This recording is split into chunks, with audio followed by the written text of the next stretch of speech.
മികച്ച അധ്യാപകനും രാഷ്ട്രീയ സാമൂഹ്യ സാംസ്കാരിക പ്രവർത്തകനുമായിരുന്ന കെ ഗോപാലൻ മാസ്റ്റർ അനുസ്മരണ യോഗം ജൂലൈ 12 ഞായറാഴ്ച രാവിലെ 10 മണിക്ക് എടക്കുളം ചെമ്പഴന്തി ഹാളിൽ പ്രസിദ്ധ മാധ്യമ പ്രവർത്തകൻ എൻ മാധവൻകുട്ടി ഉദ്ഘാടനം ചെയ്തു. കെ.സി. പ്രേമരാജൻ അധ്യക്ഷത വഹിച്ച യോഗത്തിൽ CPIM secretary Ullas Kalakkattu, panchayat president Ambika Chathu, SNGS manager K Valsan എന്നിവർ പ്രസംഗിച്ചു. AV ഗോകുൽദാസ് സ്വാഗതവും VS ബൈജു നന്ദിയും പറഞ്ഞു. കാര്യങ്ങളുടെ നിരീക്ഷണത്തിനും വിലയിരുത്തുമ്പോഴും വാർത്തകൾ കേൾക്കുമ്പോഴും എന്റെ ഇടതുപക്ഷ ആഭിമുഖ്യം അല്ലെങ്കിൽ ഇടതുപക്ഷ പക്ഷപാതിത്വം നിലനിർത്തിക്കൊണ്ട് ഞാൻ എത്തിയ തൊഴിലിനോട് മുന്നിൽ നിർത്താൻ ശ്രമിക്കാം.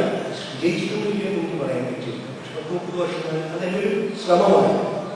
ജീവിതത്തിലെ പല കാര്യങ്ങളെയും പോലെ ശ്രമം തന്നെയാണ് പ്രധാനം. അത് നമ്മൾ വിജയിക്കുമോ ഇല്ലയോ എന്നുള്ളത് ഒരുപക്ഷെ നമ്മളെ നിയന്ത്രണത്തിലല്ല.